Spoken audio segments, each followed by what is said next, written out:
गडचिरोली जिल्ह्यातील सिरोंचा वरून छत्तीसगडला जाणारा राष्ट्रीय महामार्ग शेतकऱ्यांनी बंद केलेला आहे। शेतकऱ्यांची एक मोठी मागणी आहे की धान खरेदी केंद्राची जी मुदत होती 30 जूनपर्यंत होती आणि ती मुदत संपल्यानंतरही शेतकऱ्यांच्या बांधावर उन्हाळी धान जे आहे ते मोठ्या संख्येत पडलेले आहेत आणि धान खरेदी यावेळी पूर्ण न झाल्यामुळे गडचिरोली जिल्ह्यासह पूर्व विदर्भातील अनेक तालुक्यात आणि गडचिरोली, चंद्रपूर, भंडारा, गोंदिया या 4 जिल्ह्यात अनेक शेतकऱ्यांचे धान जे आहे ते पीक काढलेले धान जे आहे ते घरात किंवा शेतात आहेत। अशा वेळी शेतकरी अनेकदा गडचिरोली जिल्ह्यातील जिल्हाधिकारी किंवा सहाय्यक पालकमंत्री किंवा गडचिरोली जिल्ह्यातील 3 आमदार यांना निवेदन दिल्यानंतरही कोणताही तोडगा न निघाल्यामुळे शेतकऱ्यांनी एक आक्रमक भूमिका घेतलेली आहे। हे राष्ट्रीय महामार्गावर आंदोलन करत आहेत आणि आपण त्या बाजूला बघू शकतो राष्ट्रीय महामार्गावर वाहतूक जी आहे ते ठप्प पडलेली आहे। 2 तासापासून वाहतूक ठप्प पडलेली आहे। मोठा राष्ट्रीय महामार्ग म्हणून ओळख आहे आणि या बाजूला बघू शकतो आपण कशा प्रकारे राष्ट्रीय महामार्गावर मोठ्या प्रमाणात वाहतूक जी आहे ते ठप्प पडलेली आहे आणि मोठे वाहनांची संख्या आपण दृश्यामध्ये बघू शकतो कशा प्रकारे वाहनांची संख्या दिसत आहे आणि सध्या शेतकरी जे आहेत ते आंदोलन करीत आहेत आणि शेतकऱ्यांचे नेमके मागण्या कोणते शेतकऱ्यांची मागण्या कोणत्या आहेत, कोणत्या मुद्द्यावर हे इथं आंदोलन करत आहेत? दादा नेमका काय म्हणाल, कोणते मागणी आहेत तुमची आणि हा आंदोलन जे आहे ते 2 तासापासून सुरू आहे, काय म्हणाल? सिरोंचा तालुक्यातील पिटिपाका आदिवासी विविध कार्यकारी संस्थेमार्फत दरवर्षी तिथे शेतकऱ्यांची धान्य खरेदी होत असते।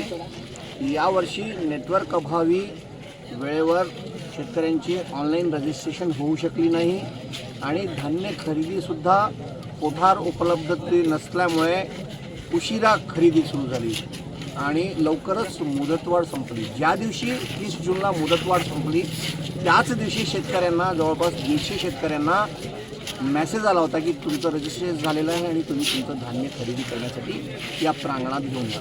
जोपर्यंत शेतकरी त्या कुठल्या ना कुठल्या वाहनाला कनेक्ट होऊन ट्रॅक्टर्स किंवा इतर बैलगाड्यांमार्फत धान्य त्या प्रांगणात घेऊन येईपर्यंत संस्थेची खरेदीची मुदतवाढ संपली आणि त्यामुळे शेतकऱ्यांचे जवळपास 150 शेतकऱ्यांचे धान्य प्रलंबित आहे आणि विक्री झालेले नाही।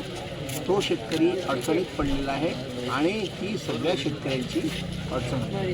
त्याच्यामुळे आमची एकच मागणी आहे की शासनाने धान खरेदीची मुदतवाढ द्यावी आणि जवळपास 15 ते 25 हजार क्विंटलचे उद्दिष्ट वाढ देण्यात यावी अशी शेतकऱ्यांची कळकळीची विनंती आहे। आपण बघू शकतो हे आंदोलन शेतकरी करीत आहेत आणि गडचिरोली जिल्ह्यातील 12 तालुक्यातही मोठ्या प्रमाणात भात शेती केली जाते। सर्वात जास्त पीक शेतकरी मेहनत करून घेत असतात, परंतु विक्रीसाठी एक मोठी अडचण होत आहे आणि धान खरेदी केंद्र जे आहे ते आदिवासी विकास महामंडळामार्फत चालतात। त्यात नेहमीच शेतकऱ्यांवर अन्याय होत असलेले प्रकरण जे आहे ते समोर येत आहेत। यंदा या धान खरेदी केंद्राला मुदतवाढ मिळेल का असा एक प्रश्न या शेतकऱ्यांना पडलेला आहे। यासाठी हे आंदोलन करीत आहेत। कॅमेरामॅन सोहेल पठाण सोबत मेमडी इरफान, छत्तीसगड, सिरोंचा राष्ट्रीय महामार्गावर।